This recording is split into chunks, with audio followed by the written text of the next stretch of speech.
There are calls tonight for increased security at a cemetery in Wisbeach after the graves of 15 babies were vandalised. More than 1,000 people have signed a petition asking for improvements to be made. Wisbeach Cemetery is surrounded by houses, yet no one has seen the vandals at work. The damage, though, is obvious. Anna Ackrod's son Callum is buried here. He was just 3 hours old when he died 9 years ago. She's always found it hard to visit his grave. Now the vandals have made it worse. I was devastated. It made me feel sick, and I felt sick for the rest of the day. It's just so awful. It's bad enough coming here as it is, without coming here to find, you know, your baby's grave vandalised. The things that we had put on, my dad has offered to replace for me, but my granddad put them on before he died, so it's things that can't be replaced. Cherubs were broken into pieces, flowers thrown on the ground, and toys have since gone missing. In total, 15 babies' graves were vandalised. Councillor David Wheeler has been assessing the damage.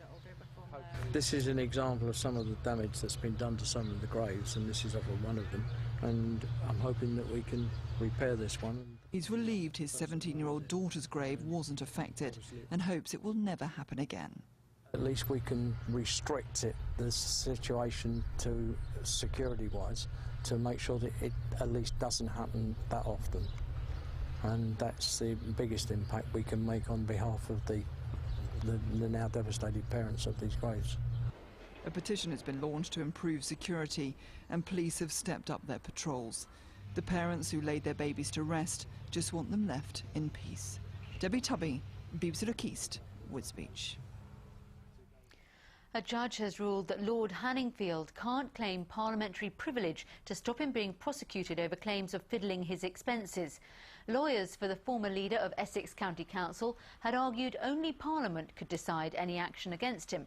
He denies charges of false accounting over his expenses. 3 members of staff at a Norwich newsagents have been arrested after a visit by the UK Border Agency.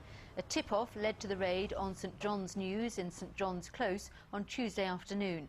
Checks revealed 2 members of staff plus a newspaper delivery person were all in the UK illegally from Sri Lanka.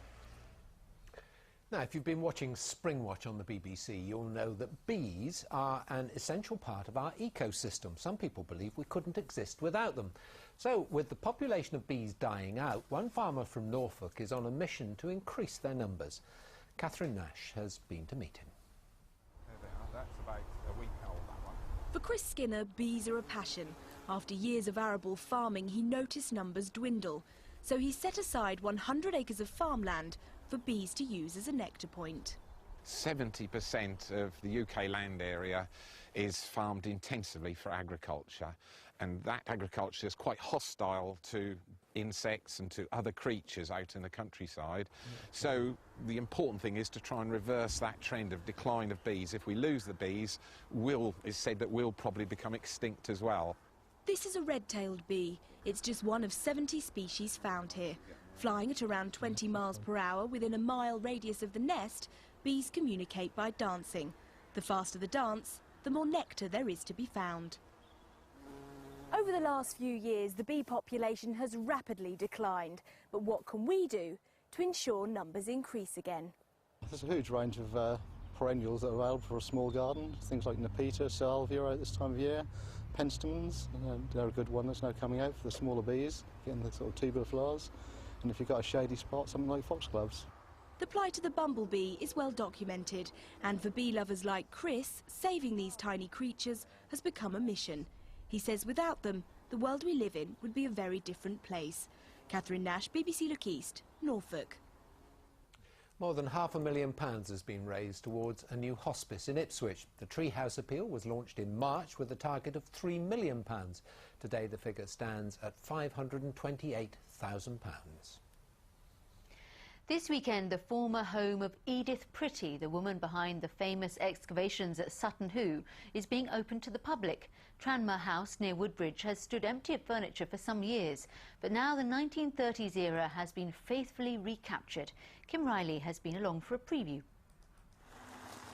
For this bit of time travel, let's dump my trusty Vauxhall Astra and climb aboard a Vauxhall 14, made with pride in Luton in 1936. That's Martin McCleavey at the wheel, treasuring the car given to his auntie Gwen as a wedding present and still going strong. Tranmere House was built 100 years ago with views over the River Deben and the mysterious mounds whose excavated Saxon treasures made Sutton Hoo internationally famous. Good morning, sir. Would you care to come this way? Thank you very much. Edith bought the house and 500-acre estate for some £15,000 on her marriage to Frank Pretty in 1926. Following a public appeal for furniture, it now looks much as it did in their day. This house really is for everyone. You know, we want visitors to come here and relax and feel like guests of Mrs. Pretty. They can sit on all the chairs and they can read all the magazines, and then hopefully they will feel like it and they'll learn about the story, and then when they learn about the treasure and the excavation, it'll really set the scene beautifully. Edith gave birth to a son, Robert, when she was 47.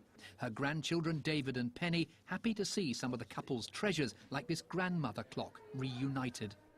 It was a wedding present for her and Frank from her father's company, basically, once they got married after their very long courtship. I think it looks fabulous. It's fantastic to see the furniture in a contemporary setting, the paintings hanging.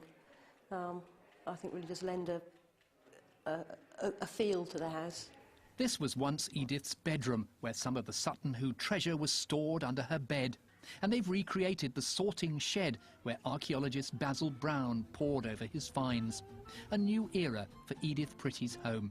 Her family convinced she would approve. Kim Riley, BBC Look East, Sutton Hoo.